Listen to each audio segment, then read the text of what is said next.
Praise the Lord.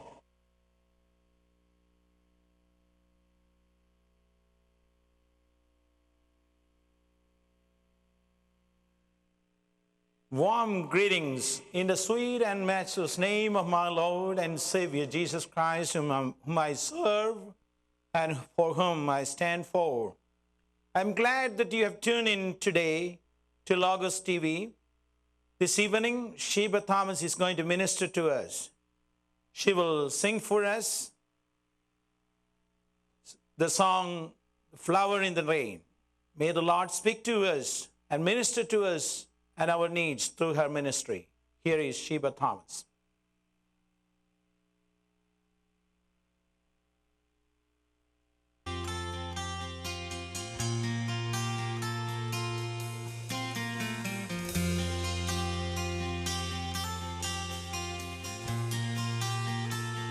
You are the one, there's no one else who lifts me up and gives me water from the well.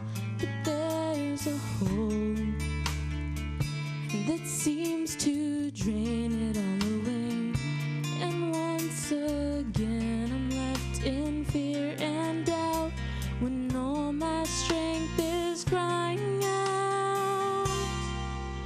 So here I am again, willing to be opened up and broken like a flower in the rain. Tell me, what have I to do to die and then be raised, to reach beyond the pain like a flower in the rain?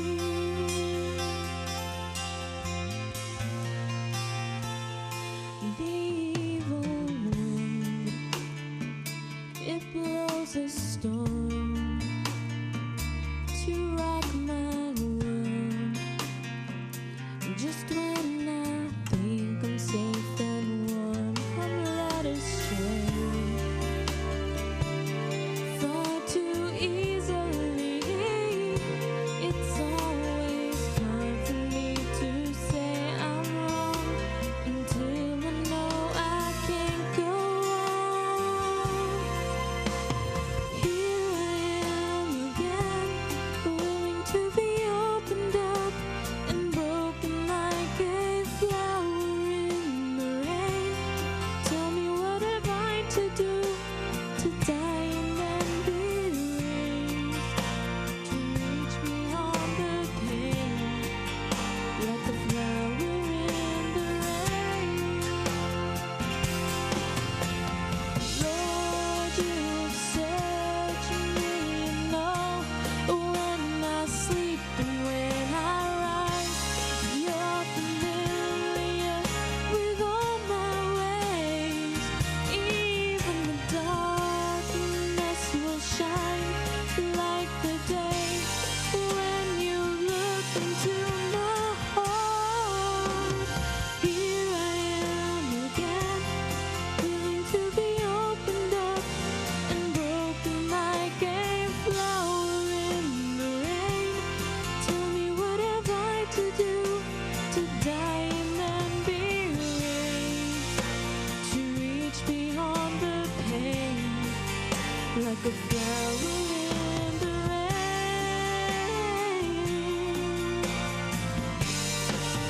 like a flower in the rain.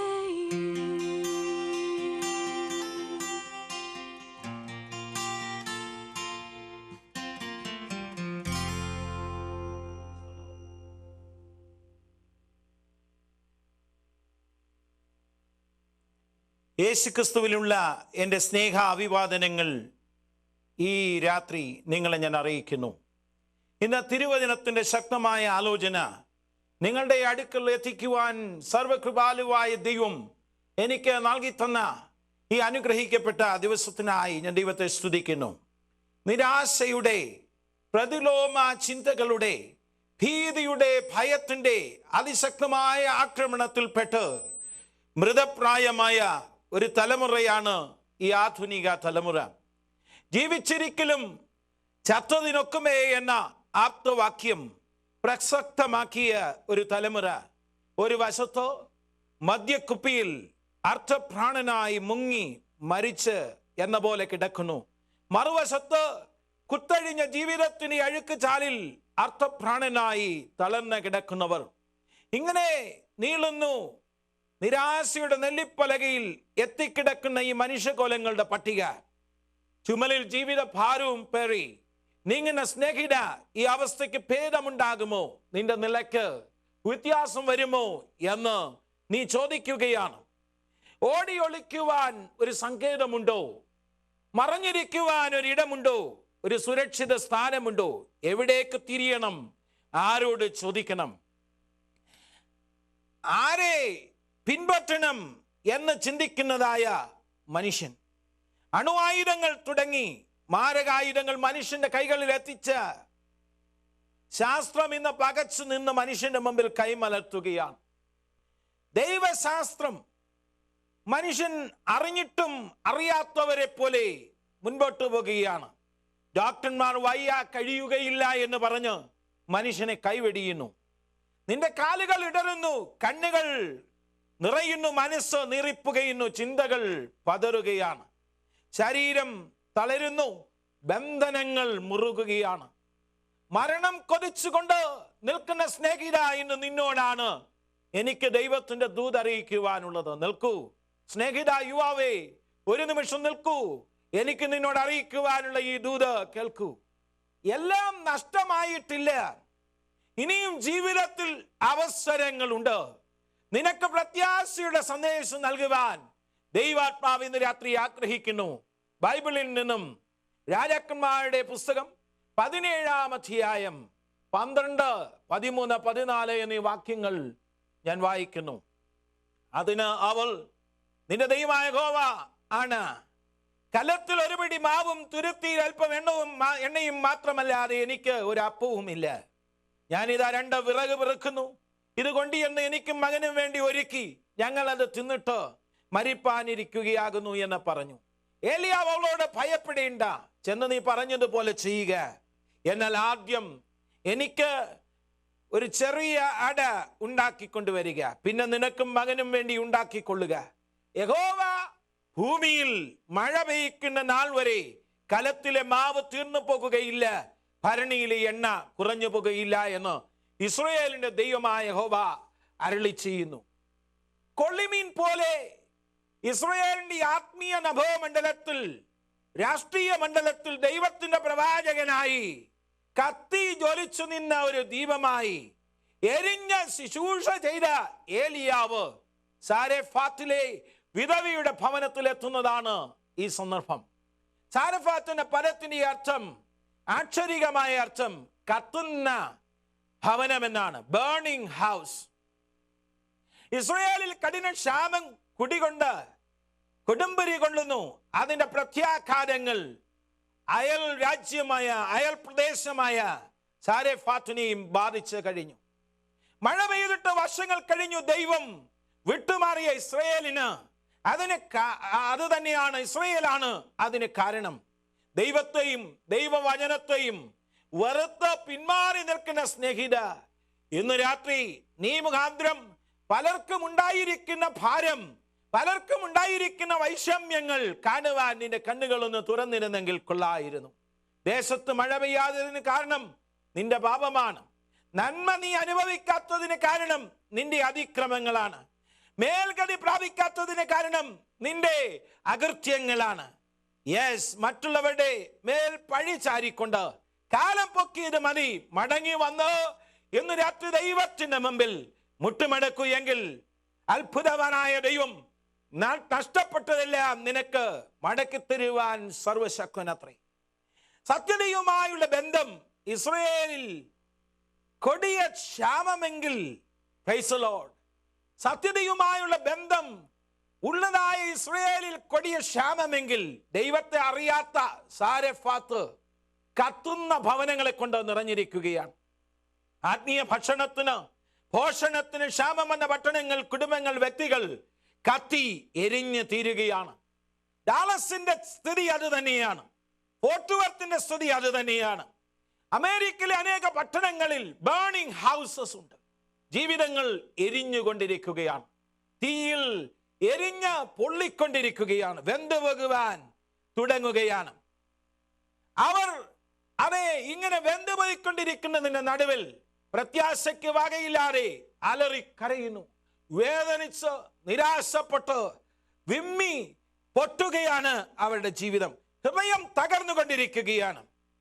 Cherith തോട്ടിനരികെ ദൈവകൽപ്പനയാൽ വന്നു പാർക്കുന്ന പ്രവാചകന്റെ മുമ്പിൽ രാജകൊട്ടാരത്തിന്റെ വാതിൽ കൊട്ടി അടയ്ക്കപ്പെട്ടു.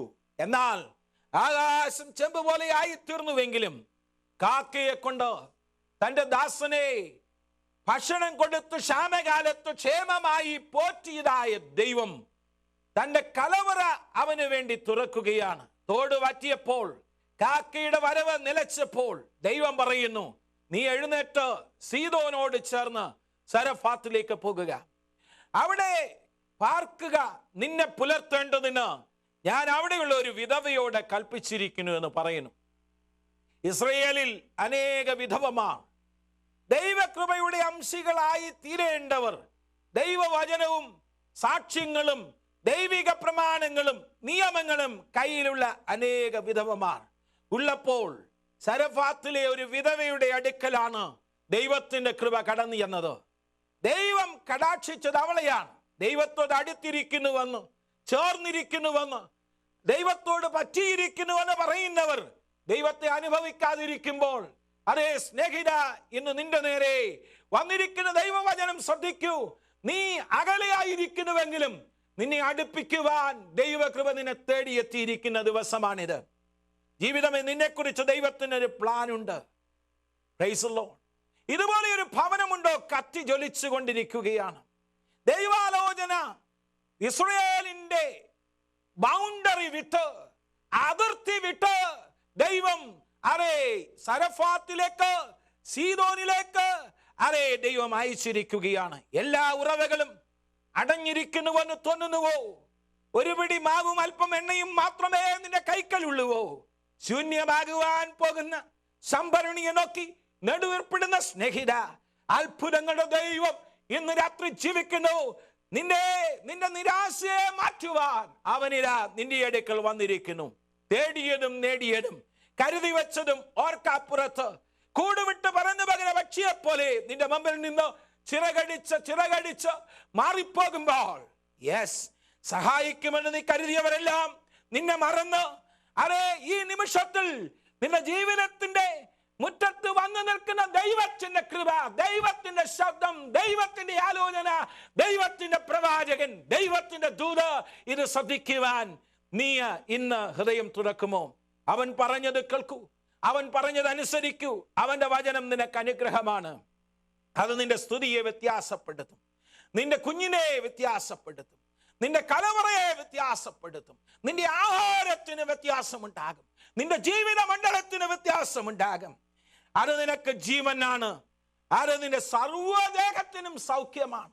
ആരോഗ്യം നഷ്ടപ്പെട്ട നിന്റെ ജീവിതത്തിൽ ഈ വചനം രോഗശാന്തിയായി, വിടുതലിന്റെ സന്ദേശമായി, വിടുതലിന്റെ വ്യാപാരമായി നിന്റെ അടുക്കലേക്ക് ദൈവം ഇന്ന് രാത്രി അയക്കുകയാണ്. അവന്റെ വചനത്തിൽ പ്രിയം വെച്ച് കൊള്ളുക. അത് നിന്നെ സൂക്ഷിക്കുവാൻ ശക്തമാണ്. ഹല്ലേലൂയ. നിന്നെ ഉയർത്തുന്നത് ആ വചനമാണ്. അത് നിനക്ക് മാനം വരുത്തും. അവന്റെ ആലോചനയെ ആലിംഗനം ചെയ്താൽ അത് നിനക്ക് വിടുതലാണ് നിശ്ചയം. ദൈവവചനത്തെ അടിസ്ഥാനപ്പെടുത്തി, ദൈവവചനം ആധാരമാക്കി ജീവിതം പണിതുയർത്തുവാൻ ആർ കരുതിക്കൊള്ളും? ബൈബിൾ നിന്റെ അടിസ്ഥാനമാകട്ടെ, അത് നിന്റെ ഫൗണ്ടേഷൻ ആകട്ടെ. അങ്ങനെയെങ്കിൽ നിന്റെ ജീവിതം ധന്യമായി തീരും, നിന്റെ ജീവിതം അനുഗ്രഹിക്കപ്പെട്ടതായി മാറും. ഇത് വളരെ ശക്തമായ ദൈവിക സന്ദേശമാണ്. വിധവയുടെ വായിൽ നിന്ന് കേൾക്കുന്നത് നിരാശയുടെ ശബ്ദമാണ്. ഇത് ഞങ്ങൾ തിന്നിട്ട് മരിപ്പാൻ ഇരിക്കുകയാകുന്നു. വേറെ വഴിയൊന്നുമില്ല, മറ്റൊരു മാർഗവുമില്ല. എല്ലാ വാതിലുകളും അടഞ്ഞു കഴിഞ്ഞു. ചുറ്റും കനത്ത മതിൽ ഉയർന്നു വന്നിരിക്കുന്നു. മരണം കാത്തുകിടക്കുന്ന ഒരു മാതാവ്, ഒരു കുഞ്ഞും. എന്നാൽ ഏലിയാവിന് പറയാനുള്ളത്, ആ സന്ദേശത്തിന്റെ ഏകത്തുക 2 പദത്തിൽ അവൻ ഒതുക്കി: fear not, fear not, Fear not, ഭയപ്പെടേണ്ട, ഭയപ്പെടേണ്ട എന്നുള്ള ശബ്ദമാണ്. പർവ്വത സമാനമായ നിന്റെ പ്രശ്നത്തിന് മുമ്പിലുള്ള ദൈവ ശബ്ദം ഭയപ്പെടേണ്ട എന്നുള്ളതാണ്. എന്നെ കേൾക്കുന്ന ജീവിതമേ, ഇന്ന് രാത്രി ദൈവം നിന്നോട് വ്യക്തിപരമായി വളരെ ശക്തമായി നിശ്ചയമായി ഹൃദയത്തിലേക്ക്